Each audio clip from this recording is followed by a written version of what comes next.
Innovation has a cost. A radical new design can change the world, but revolution carries risk. Sometimes, all you need is competence. The G36, a modern assault rifle made for a modern Germany.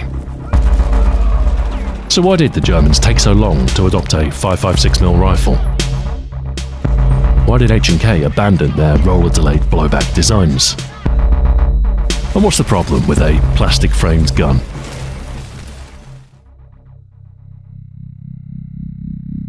The 1960s and 70s saw a significant shift in small arms design.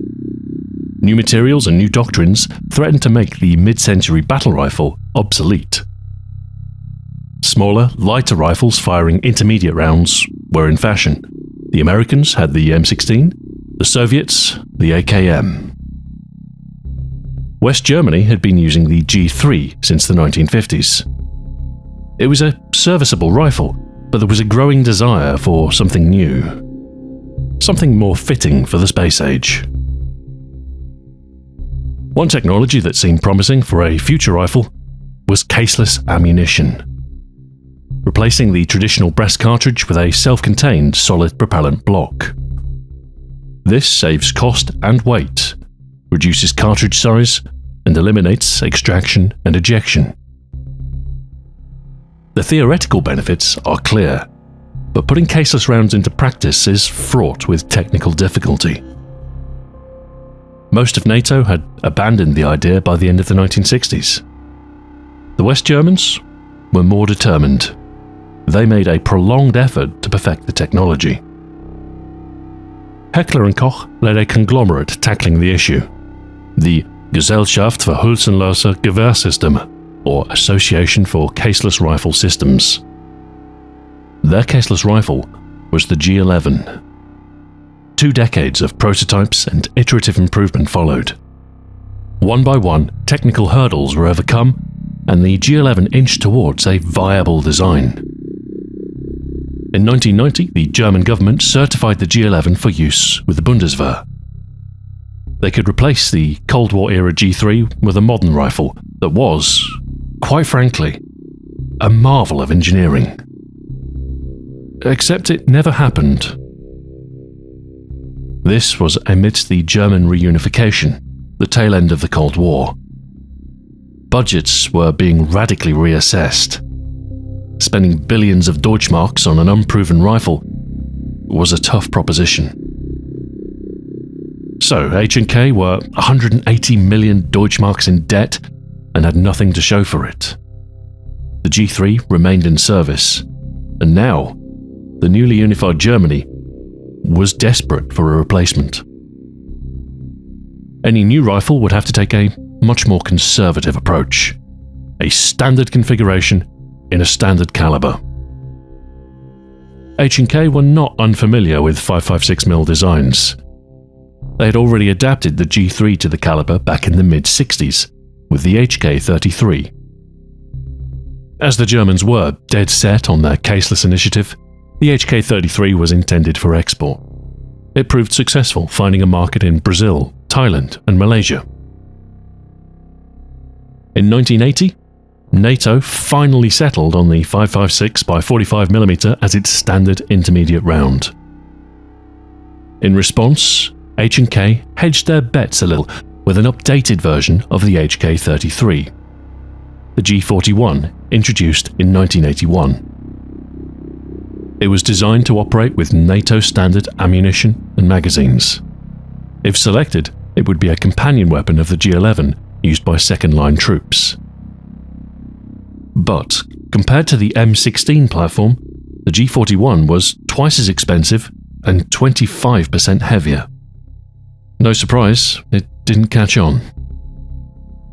H&K needed an entirely new rifle design, something lightweight, adaptable, and, ideally, inexpensive.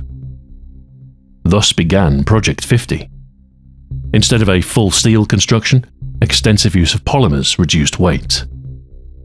H&K's roller-delayed blowback mechanism replaced with gas operation with a short-stroke piston.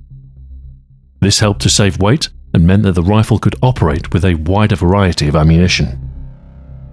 The design was finalized in 1995 and its adoption was approved. Production began the following year. The new rifle was designated the G36. It wasn't some space-age wonder rifle, but it was on time, on budget, and built with proven technology. It entered service with the Bundeswehr from 1997, replacing the now venerable G3. The Spanish Armed Forces replaced their Setme rifles with the G36 from 1999. Today, the G36 and its variants are used by police and military units worldwide. The original G36 design had a dual sight, a 3.5 times scope and a 1 times red dot. The G36V was a variant made for export, which had a 1.5 times scope instead of the original sight unit and a NATO bayonet mount. The G36K was a carbine variant with a shorter barrel and a bottom rail. The G36C was shorter still, a compact variant with rails instead of the integrated sight. The MG36 was a support weapon variant. It had a heavier barrel and large 100-round magazine for use in automatic rifle rolls. There's also the SL8, a semi-automatic civilian version, and the R8, a straight-pull bolt-action. The G36 also served as the basis for the XM8. This was a rifle system designed for the Objective Individual Combat Weapon program, a US endeavor to find a replacement for the M4 carbine. It wasn't successful. The XM8's performance did exceed that of the M4, but it wasn't deemed enough to warrant replacement. Altogether, the G36 has been a relatively successful rifle, but despite its conservative design, it's by no means perfect. The integrated scope has suffered some criticism. The original dual optic unit is prone to fogging, and some of the export scopes struggle to hold a zero. More alarming is the tendency of the polymer frame to warp under high temperatures. The plastic that surrounds the barrel can melt under sustained fire. With the optics mounted to the top plastic rail, this can result in a loss of accuracy. In 2012, reports from Afghanistan detailed the severity of the issue. The situation exacerbated by a warmer climate and lengthy battles. Ammunition was blamed at first, but it was clear that there was a fundamental issue with the rifle, so by 2015, talks of replacing the weapon began. The Haenel MK556 was the initial winner of the contract. After a legal kerfuffle involving H&K patents, the HK416A8 was selected instead. Designated as the G95A1, deployment begins in 2024. So while the G36 time in service has been fleeting, for better or for worse, it has made an impression. It started turning up on screen by 1999 with an early appearance in The World Is Not Enough. An assassin uses it in an attempt to snipe James Bond in the opening sequence. The G36 is well suited to its appearance in Bond.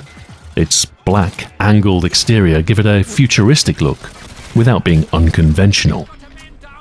At a glance, you can tell it's a rifle, but a high-tech one, and whoever wields it means business. Usefully, it's also divorced from the political association of other guns. It's not a Kalashnikov, nor an M16. It's somewhere in between. An artifact of the post-Cold War era. Its well-dressed appearance grants an air of authority to those who carry it. The protruding barrel and raked handguard give it an innate pointability. It's capable of demonstrating clear intent on screen. It's a weapon of cool, collected will, a tactical choice for an organized force, someone who can afford the best, and all the accessories to match. The perfect fit for law enforcement, special forces, or well-funded mercenaries. Its emergence also perfectly coincides with the rising popularity of first-person shooters. The G36 first started to turn up in the tactical shooters of the early 2000s, the SWAT series and Rainbow Six. At the time, it was a new bit of kit, so it was a cool thing to see. In games with an arsenal of realistic weapons, the G36 slots right in. Functionally, it's a weapon without many surprises. Other than its outward appearance, it fills exactly the same role as any other assault rifle. The one distinguishing feature it does have is rarely seen: the unusual dual optical sight as used by the original non-export variants. It is present in some games like Stalker, but most of the time you'll see the G36 with either the export telescopic sight or the iron sights. Despite being deprived of its unique sight, the G36 remains a popular weapon. The Germans love it, of course. Beyond that, it's refreshing to see a modern weapon that isn't another AR-15 clone. It has an understated appeal, not often exceptional in any aspect of its performance. But it doesn't have to be. It's not a revolution. It's just a rifle. The G36 was a product of compromise, a pragmatic crash to Earth from space-age dreams. It was rushed, done to a tight budget, and lacked any meaningful innovation. But despite this, it wasn't half bad. Germany needed a rifle, and that's exactly what they got. It wasn't perfect. It melted sometimes, but given the circumstances of its conception, it was destined to be a stopgap. The G36. Cool. Composed. Competent. Thank you very much for watching, and until next time, farewell.